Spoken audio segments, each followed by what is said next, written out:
Dear writer, you need to quit. This is the show that helps you know what to quit, what to keep, and what to question. My name is Becca Sine. I'm a Gallup certified strengths coach with thousands of hours coaching 6- and 7-figure authors, mid-listers, major award winners, and new authors alike. Because everyone needs to quit something. Anyone can tell you what worked for them. And of course they say it might not work for you, but they can't tell you why. I can tell you why. Welcome to the QuitCast. Hi, and welcome to episode 8 of the QuitCast. In the what to quit, what to keep, and what to question arena, we're talking today about what to quit. This is one of the topics that I get the most questions on in my Write Better Faster class, and it is specifically about, do I need to quit social media? Or rather, the question that they ask is, how can I do everything? And I say, do you need to quit some things? That's usually how that goes. And that's the QTP voice, right? Question the premise.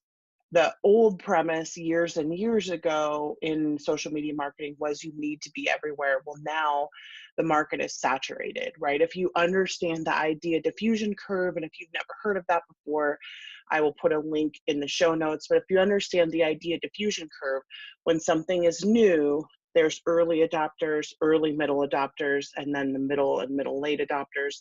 Once everybody reaches that peak, that critical mass peak, it's saturated, right? And so we're feeling that in several ways. And we're going to talk more about that in future podcasts about the saturation and what that means.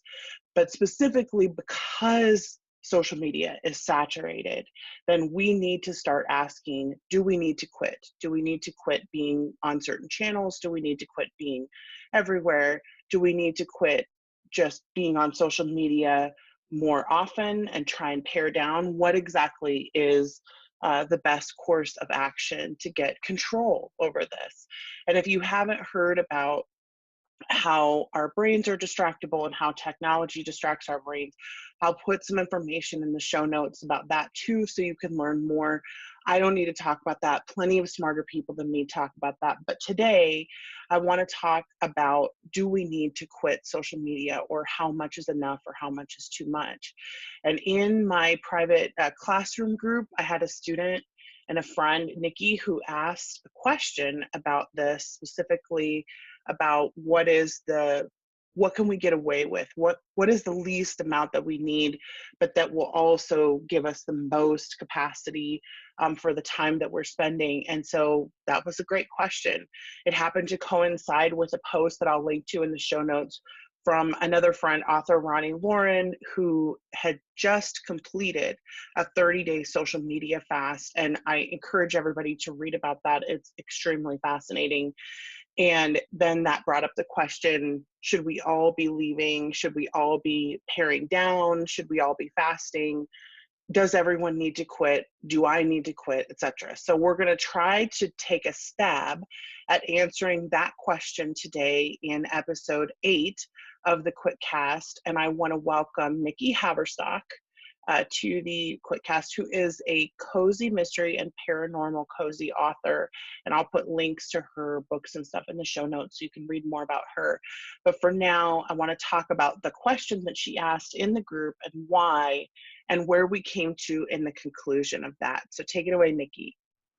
I had asked if there's, if you're familiar with the idea of minimum viable product, if there was sort of a minimal viable product for social media, like how much can you cut back without losing what you get from it? Because I'm realizing I don't want to get off it completely. I want to stay informed, but right now I'm definitely got like a fire hose to the face of information. And a lot of it's bad. Like there's rocks in there. So I'm constantly being peddled with stuff. But I want to stay on it enough so that when new things happen, I know about them, but in a healthy way. When I did my fast, it was right after I had read Deep Work by Cal Newport. Mm-hmm. And I think it was 2 or 2.5 years ago. And one of the things he talks about is how we all think we need to be on social media all the time, and we actually don't. And I was like, oh, really? You know, I kind of had that, like, let me show you, buddy, that whatever. And so I did quite a long fast. It was probably 14. I mean, for me, right? It was probably 14 days. And I got to the point where I stopped trying to prove him wrong. And I started just enjoying the fact that I didn't know what was going on and I didn't care.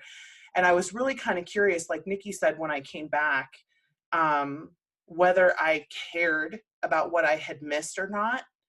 And then interestingly, I did another fast last summer. And those of you who are in the author world will know when this happened. I did it in, I think it was July, right around when the trademark scandal that shall not be named was happening.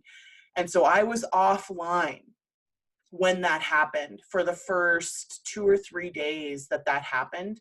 And when I came back online, and I thought, would my life have been any better if I hadn't known about this, right? And I had to be honest, like, I didn't think that my life would have been any better. It's always the QTP thing, right? It's question the premise.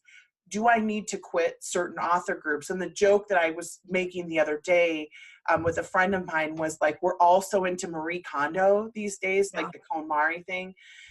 But none of us are doing that with our social media. Like, a lot of us need to Marie Kondo our social media. We need to unfollow every person and every group that doesn't spark joy for us, right?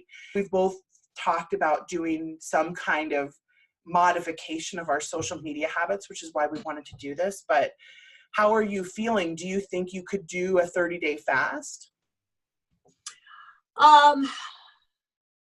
I don't know if I would want to.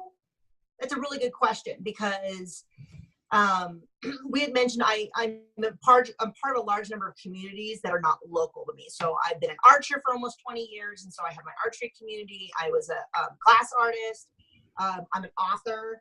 And so these are all communities that I do not live nearby. So giving up Facebook means also I have one friend I text with, and that's it.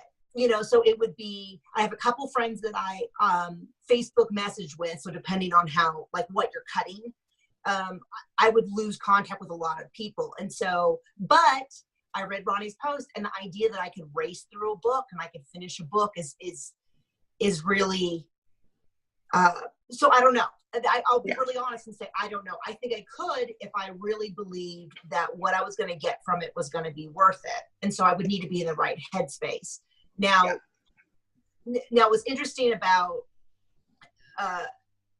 using the term like Whole30 or fasting is that it's a relation to food, in the same way that you say, well, I'm not going to give up food for 30 days. So if I gave up certain things, I think I could do that. I just don't know. I think it would depend on, I'm also reading Deep Work, which is really deeply influencing me. And I did a number of things also. One of the things you had mentioned is the colors on your phone are all meant to entice you. So I set up a shortcut where I can click the home button 3 times and I can turn my phone to black and white. And I've been doing that for a few months.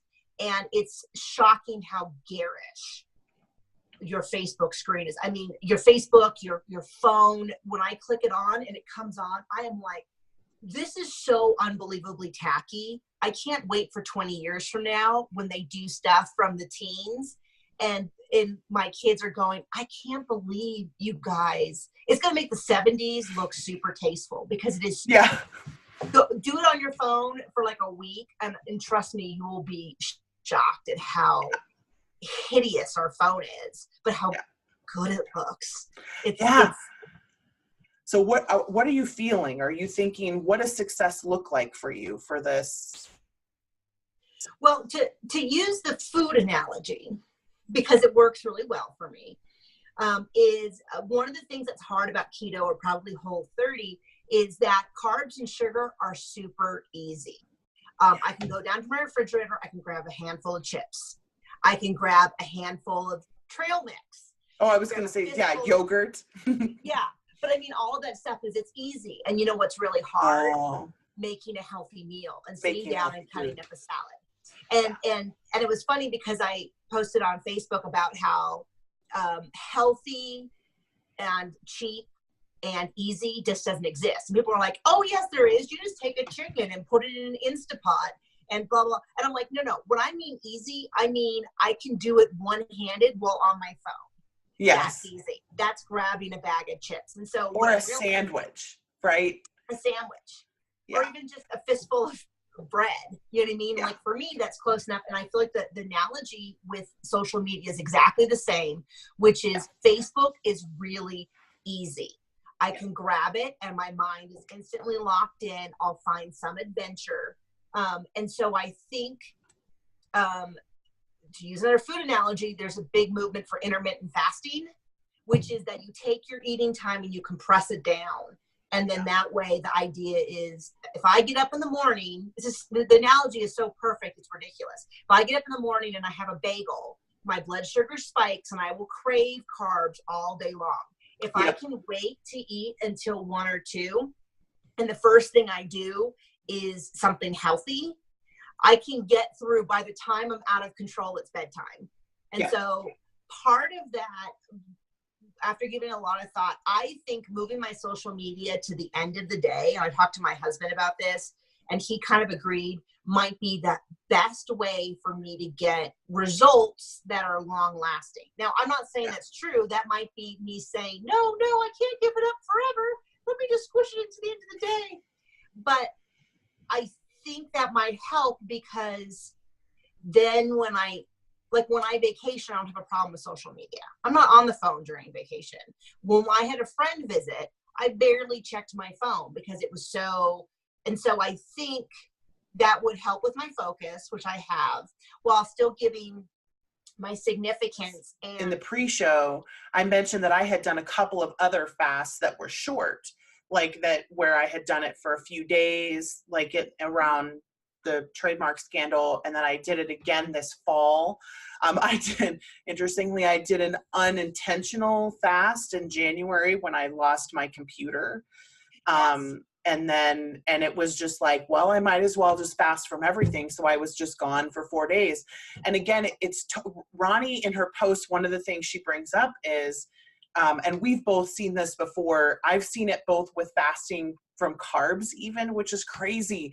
Like when I do the Whole30, I am the most productive that I've ever been in my life, because my focus is just off the charts, because of course, physically, I'm not going up and down with my blood sugar all the time from carbs and sugar and dairy. And so like, I just have this memory of what those moments feel like. And you really do gain this incredible focus once you get through the really hard part.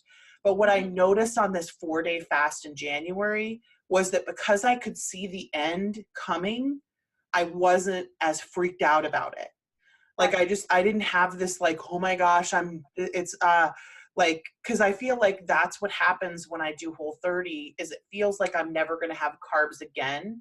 And that's part of where that crazy craving stuff comes from, is that it's like, don't deprive me. And then you eventually get over that.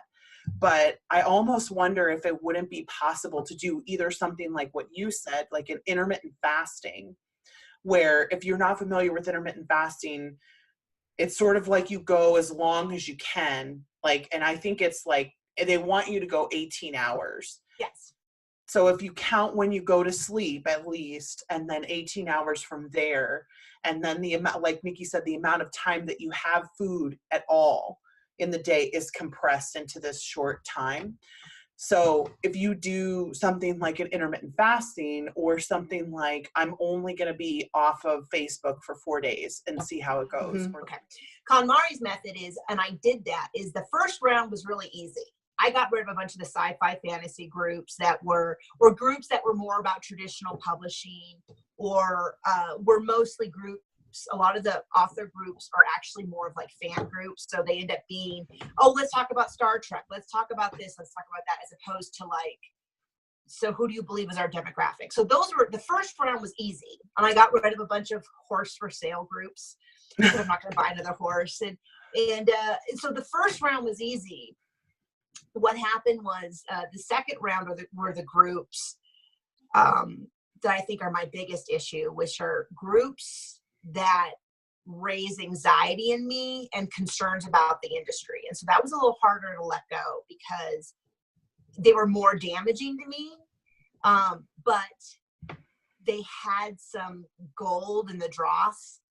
And so it was like, well, I got to keep them because that little fleck of gold, and letting go of that was a lot harder. So it's funny because it's like every time I just keep cycling, like, oh, I'm making some improvements. Oh, wait, there's still a huge issue. And I'm back at the beginning. And so that's what I'm doing with my time, which is I am slowly paring it down, but I'm still, if you've ever read the Chronicles of Narnia, where the little boy becomes a dragon and he keeps peeling off the skin and it's not getting any better. It was because he had to get all the way down and it had to hurt. And I feel like I'm at that point where if I want to make progress, it's got to really hurt. And I can tell you from my own experiments, it's absolutely worth missing out on stuff to be able to have the level of focus that you get to have. And that was one of the questions Nikki had in her minimum viable product post was, is it worth it? Are people going to tell me if something happens? Yes, someone will tell you if something happens that you need to know about. Yeah. But other than that, it's not worth the distractions. If all you do is do a Marie Kondo of your social media, that alone would make me happy, right? Like, but don't do nothing. That's my thing. Like, just don't do nothing. Because I don't know if it's in every country. I only know America, but I know in America we have a very, very all or nothing. If I'm trying to have a diet and I cheat one day, well, I might as well just quit, which is ridiculous. And so the analogy that I use, because I think that we intrinsically understand it, is saving money. So if your goal is to put away $10 a day and you do it 21 days in a month and you screw up 7 or 10 or however many, at the end of the month, you still have $210 saved. You don't go, well, that was an abject failure, I might as well spend it all. No, every single step that you make that is better than your previous one is a win. And so the idea is that if I regain a couple hours a day, but I don't go on, that is a win. And so where we end then with all of this question of do I need to quit is, what are you accomplishing by being on there? My first questions are always, how conscious are you? Are you conscious of the time that you're spending on social media? And when you are you there intentionally? If you're there because you're having essential pain, because you're bored, because your mind needed distraction, because you're stuck in your book, etc., the first important thing is to notice why you are doing something. Because if you are just there for no reason, then it's better for you to stop, close. And we do a lot of this on the Better Faster Academy Facebook page. I'll do a post every few days that says, just close the tab, because sometimes we need to remember that we have scroll control. We are in control of our actions, because the problem is that these companies that run the social media platforms, they get paid when our eyes are paying attention to their stuff. They make money off of our attention. And so they have all kinds of methods for keeping us on the platform. And I don't think they mean nefarious intent for us. They just get paid for our eyeballs. And so there's all kinds of ways that are subconscious that where we're programmed to respond to color or movement or interaction or engagement. And they know these things about our brains, and they make their platform specifically designed to play on those subconscious tells. So we need to be more aware of the fact that we are on social media mostly for subconscious reasons, and to bring more consciousness to our use of social media. And again, I recommend reading Ronnie's post. I recommend Deep Work, Digital Minimalism, Rest, and Triggers by Marshall Goldsmith is a great book as well. In Understanding Subconscious, The Power of Habit by Charles Duhigg is a great book. It's really important to understand that a lot of the choices that we make, we're not conscious of making. And so, do I need to quit? Well, that's a question that only you can answer. If you've read Dear Writer, You Need to Quit, you know that I did some experimentation with an app that showed me how often I would go back to something like Facebook or email or Twitter or Instagram, etc. So I was tracking how often I went back over the course of the day. And it is amazing how much that time adds up, but also how much it breaks our focus. And so we really need to be conscious of those patterns and then make a decision. Do I need to do intermittent fasting? Do I need to do a 7-day, 14-day, 3-day, 30-day fast? Do I need to quit completely? Are there channels I don't even need to be on? There's an outpost strategy for social media marketing that we talk about. My mom, Chris Syme, who runs the Smarty Pants Book Marketing Podcast, talks about that. And I will link to her book in the show notes so you can read more about that, about doing more, selling more books with less social media and with less marketing. It's really important to be conscious. So that's the thing I want us to commit to, at least, is to be more conscious. When you reach for your phone, is it intentional or is it subconscious? Are you bored? Do you need to do something else? And if you've seen some of our previous podcasts, the Intellection podcast, this upcoming Input podcast, some of us need to be bored more often. We need more time, and we need longer blocks of time. And so just to be conscious, that's all I want us to commit to. But if you do decide to do a fast, if you're going to do some kind of a intermittent fast from social media, or a 7 or 30-day fast, or a 3-day fast, please let us know in the comments. I would love to hear about it. I'll have Nikki back on in about a month, and we're going to talk about how our particular fasts went. I have no doubt that Ronnie will continue to blog about her experience, because it's been pretty profound for her. And so please check out those places if you need more encouragement or more motivation to take a look at this and to get some of your time back. So do you need to quit social media? You probably need to quit some. You need to quit some behaviors. You may need to quit reaching for your phone in the morning. Most of us need to quit hitting home and scrolling, but you have scroll control. Again, this is our hashtag, right? It's scroll control. You have scroll control. Remind yourself of that throughout this week, and at least commit. If you do nothing else that you've done, that you've heard about in this podcast, at least commit to taking a Marie Kondo approach to your social media. Unfollow the places that are giving you that big fear of missing out constantly. Unfollow the people who make you feel like you are anxious or like there's something wrong. Unfollow the people who consistently bring up the comparisonitis in you. Unfollow groups. You don't need to be following groups. They don't need to pop up randomly and assault you in your timeline.